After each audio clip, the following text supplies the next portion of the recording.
صحیح طور سے ہم ایڈریس کریں. ذہن میں رکھیے کہ مہنگائی، بے روزگاری، بھوک، غربت، افلاس اور طرح طرح کے جرائم پر مبنی اس معاشرے میں جو عمل مجھے لگتا ہے، یہ میری اپنی اوپینین ہے ناظرین، سب سے زیادہ مسنگ نظر آتا ہے وہ زکوٰۃ کو ادا کرنا، صحیح وقت پر ادا کرنا اور صحیح ہاتھوں تک پہنچانے کا عمل ہے. زکوٰۃ وہ عبادت ہے جس کا ذکر اللہ تبارک و تعالیٰ نے بارہا قرآن پاک میں فرمایا، اور اس کی اہمیت کا اندازہ اس بات سے لگایا جا سکتا ہے کہ اسلام کی سب سے مقدم عبادت نماز ہے، اور نماز کے بعد جس عبادت کی تلقین کی گئی ہے وہ زکوٰۃ ہے، کہ قرآن میں نماز اور زکوٰۃ کو تقریباً 80 سے زائد مقامات پر ملا کر بیان کیا گیا ہے، جس کی نظیر یعنی کسی اور حکم میں نہیں ملتی. حضرت عبداللہ بن عمر رضی اللہ تعالیٰ عنہ سے روایت ہے، رسول اللہ صلی اللہ علیہ وآلہ وسلم نے فرمایا کہ اسلام 5 چیزوں پر ہے. اسلام 5 چیزوں پر ہے. یہ کہ گواہی دینا کہ اللہ کے سوا کوئی معبود نہیں، اور یہ کہ محمد صلی اللہ علیہ وآلہ وسلم اللہ تعالیٰ کے رسول ہیں، اور نماز قائم کرنا، زکوٰۃ دینا،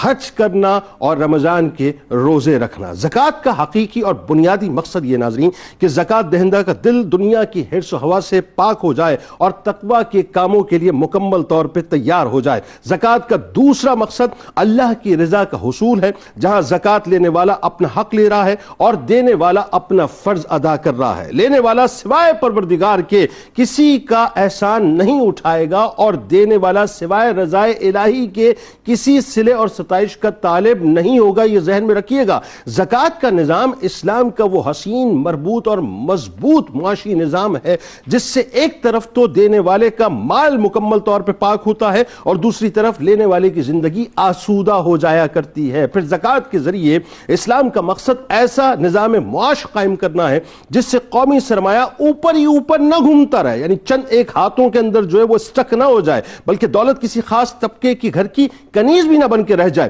نہیں دولت چند مخصوص ہاتھوں میں مکمل طور پہ کھیلتی رہے. اسی لیے سورہ حشر سے آواز آتی ہے تاکہ سارا مال صرف تمہارے مالداروں کے درمیان ہی گردش نہ کرتا رہے بلکہ معاشرے کے تمام طبقات میں گردش کرے. یعنی زکوٰۃ کا نظام وہ نظام ہے جو معاشرے کو طبقاتی تقسیم سے بچاتا ہے. یہ وہ نظام ہے ناظرین جس سے پریشان حال طبقہ بھی معاشرے کا فعال کردار بن جایا کرتا ہے، اور یہ وہ نظام ہے جس سے معاشرے میں ہر ایک کو جینے کا حق میسر آتا ہے. یہ وہ نظام ہے جو معاشرے کی بے سکونی، بے چینی اور بد امنی کو، ٹربلنس کو ختم کرتا ہے، کہ جب زکوٰۃ کا پیسہ امیروں سے نکل کر غریبوں تک ٹریول کرتا ہے اور صحیح وقت پر صحیح ہاتھوں میں چلا جاتا ہے. تو ایسا بھی ہوا ہے ناظرین کہ تاریخ آج بھی گواہ ہے کہ سیدنا عمر بن عبدالعزیز رضی اللہ تعالیٰ عنہ کے صرف مختصر ترین 2.5 برس کے دور میں زکوٰۃ دینے والے تو موجود تھے مگر لینے والا کوئی موجود نہ تھا. مگر افسوس کے ساتھ مجھے کہنا پڑتا ہے کہ آج مسلمانوں کے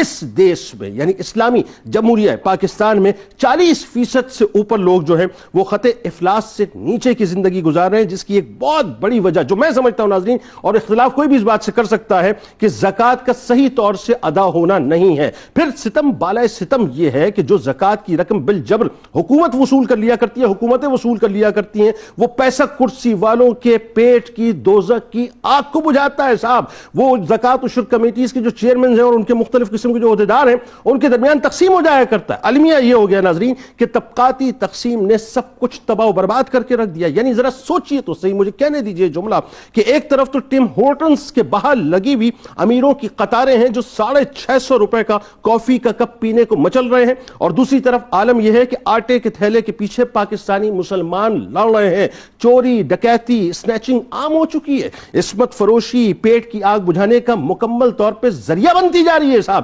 یعنی عالم یہ ہو گیا کہ بچیاں جو ہیں وہ اپنی برہنہ ویڈیوز بنا بنا کے مختلف سوشل ویب سائٹس کے اوپر اپنے گھر کو چلا رہی ہیں. صورتحال یہ ہو چکی ہے کہ بچیوں کے سروں کے اندر چاندیاں اترتی جا رہی ہیں، رشتے نہیں ہو پا رہے کیونکہ دینے کو پیسہ نہیں ہے. اور کیوں نہیں ہے؟ کہ ہمارے یہاں زکوٰۃ کی صحیح طور سے تقسیم نہیں ہے. لہٰذا آج زکوٰۃ کا نظام ناظرین پکار کے یہ کہتا ہے کہ تمہارا مال یعنی اس میں جو ہم پہ یعنی بنیادی طور پر اس مال پہ جو اللہ تعالیٰ نے زکوٰۃ فرض کی ہے وہ بنیادی طور پر اس لیے فرض کی ہے کہ جو بھوکوں مر رہا ہے وہ بھوکوں نہ مرے، جو افلاس میں مبتلا ہے افلاس میں نہ مرے، جو ایک وقت کی روٹی کو ترس رہا ہے وہ ایک وقت کی روٹی کو نہ ترسے، جو جینا چاہتا ہے وہ جیتے جی نہ مر جائے. جن کے گھروں میں فاقہ کشی رقص کر رہی ہے ان کے گھروں میں فاقہ کشی رقص نہ کرے، اور جن کی زندگی اپنا یوں کہہ لیجئے کہ جن کی گھر کے اندر زندگی جو ہے ہے وہ اپنا دامن چھڑا چھڑا کے آہستہ آہستہ ان کے پاس سے جا رہی ہے، زندگی ان سے دامن نہ چھڑائے. یعنی جن کی دنیا ویران ہو گئی ہے، جن کی اولادیں پریشان ہو گئی ہیں، ان کی دنیا بھی ویران نہ ہو، ان کی اولادیں بھی پریشان نہ ہو. ورنہ یاد رکھیے گا کہ جو مال و دولت ہم اکٹھا بار بار کرتے ہیں اور ہر دفعہ کرتے ہیں اور اللہ کی راہ میں خرچ نہیں کرتے،